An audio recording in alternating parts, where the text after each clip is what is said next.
पुण्यातून आताच्या घडीची सर्वात मोठी बातमी समोर येते। उपमुख्यमंत्री अजित पवार यांचे चिरंजीव पार्थ पवार यांच्या अमेडिया कंपनीच्या जमीन गैरव्यवहार प्रकरणी मोठी कारवाई करण्यात आली आहे। या प्रकरणी गुन्हे शाखेकडून शीतल तेजवानी हिला अटक करण्यात आली आहे।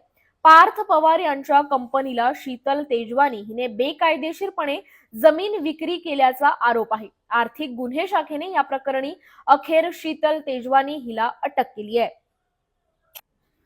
पुण्याच्या कोंढव्याच्या कोरेगाव आयटी पार्क येथील जमीन पार्थ पवार यांच्या अमेडिया कंपनीने खरेदी केली होती। संबंधित जमिनीच्या power of attorney Sheetal Tejwani या होत्या। त्यांनी पॉवर ऑफ अटर्नीचा वापर करून शासकीय जमीन एका खासगी कंपनीच्या नावावर केली। आर्थिक गुन्हे शाखेने शीतल तेजवानी हिला 2 वेळा चौकशीसाठी बोलावलं होतं। तिची चौकशी देखील झाली होती। शीतल तेजवानी हिच्याकडे पोलिसांनी वारंवार कागदपत्रांची मागणी करूनही ओरिजिनल कागदपत्र सादर केले जात नव्हते। त्यामुळे शीतल तेजवानी हिने शासनाची फसवणूक केल्याचं पोलिसांच्या तपासात उघड झाल्याचं बोललं जात आहे। पोलिसांनी सखोल तपास केल्यानंतर आता शीतल तेजवानी हिला अटक केली आहे। जिल्हाधिकारी कार्यालयामार्फत जमीन गैरव्यवहार प्रकरणाची बाजू मांडली, काय नेमका युक्तिवाद झाला? यामध्ये ही मिळकत जी आहे ती 1955 पासून शासनाच्या ताब्यात आहे।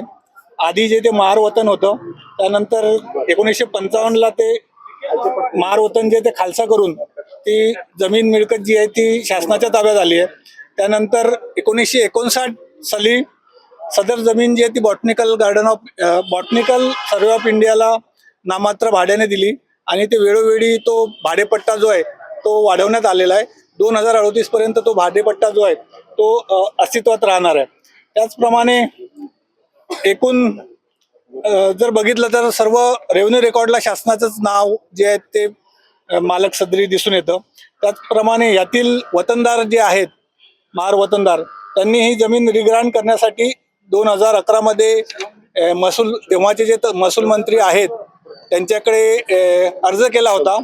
सदरचा अर्ज जो आहे तो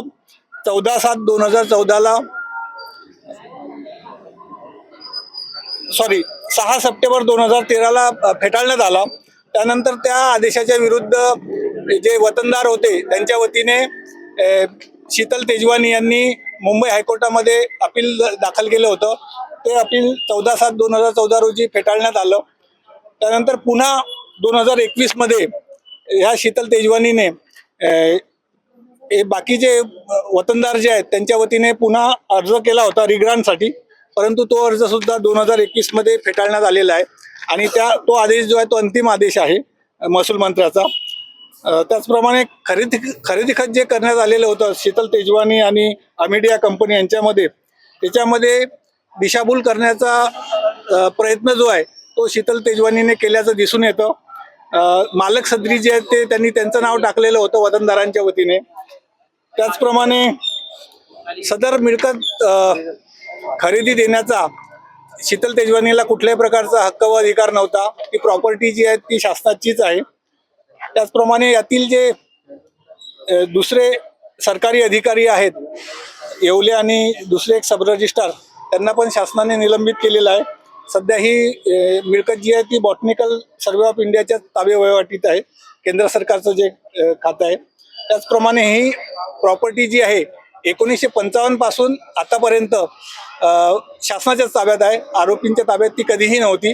त्यामुळे त्यांनी जे खरेदी खत केलेलं आहे ते बिनताब्याचं खरेदी खत आहे असं आमचं कंटेन्शन होतं।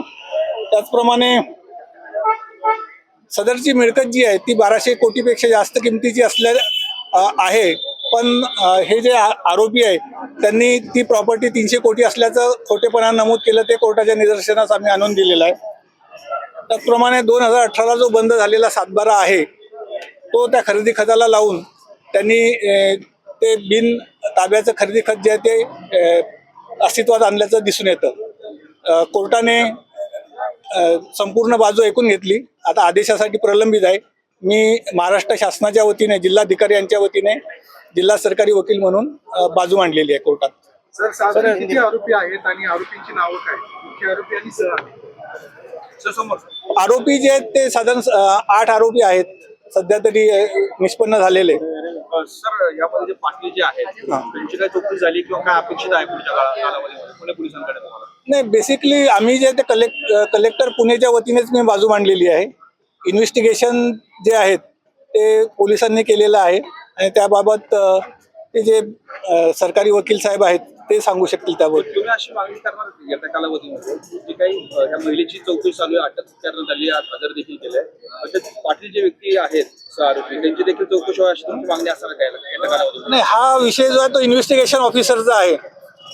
पण तुम्ही सुद्धा नाही, आमची मागणी राहणारच आहे की सर्व आरोपींची जी आहे ती चौकशी होणं गरजेचं आहे.